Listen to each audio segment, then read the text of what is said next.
En République démocratique du Congo, RDC, plus de 2 millions d'enfants risquent de mourir de malnutrition aiguë sévère s'ils ne reçoivent pas l'aide dont ils ont besoin, a mis en garde l'ONU vendredi à Genève.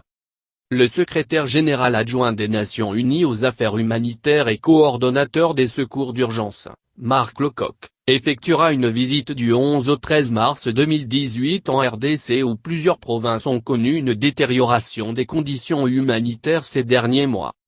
Nous avons une grande responsabilité par rapport à la situation en RDC et il est maintenant temps de maintenir le cap, a déclaré le porte-parole du Bureau des Nations Unies pour la coordination des affaires humanitaires, OCHA, Jean Lerck, lors d'un point de presse à Genève. Parmi ces 2 millions d'enfants menacés de famine, près de 300 000 enfants sont dans la région du Kasaï, a indiqué de son côté Bettina Luoché, la porte-parole du Programme alimentaire mondial, PAM. Des années d'instabilité et de conflits en RDC ont alimenté l'une des crises humanitaires les plus complexes au monde. À ce jour, près de 4,5 millions de personnes ont été déplacées, faisant de la RDC le pays africain le plus touché par les déplacements internes, a précisé M. Lerck. M.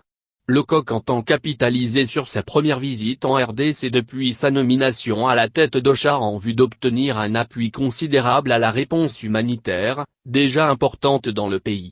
Le 13 avril prochain, les Nations Unies organiseront la toute première conférence des donateurs pour la RDC à Genève. En début d'année, la communauté humanitaire de la RDC a lancé un appel de fonds record de 1,68 milliard de dollars afin de répondre aux besoins de près de 10,5 millions de personnes.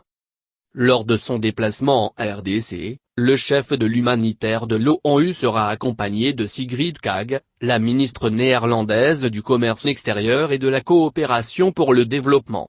Ensemble, ils rencontreront les autorités congolaises à Kinshasa avant de se rendre à Kalmi, dans la province du Tanganyika, pour évaluer la situation humanitaire. Vendredi à Genève, le haut-commissaire des Nations Unies aux droits de l'homme, Zeid Ra'ad al-Hussein, s'est déclaré préoccupé de la recrudescence des violences et de l'instabilité en Ituri, dans le territoire de Beni et dans les Kasaï.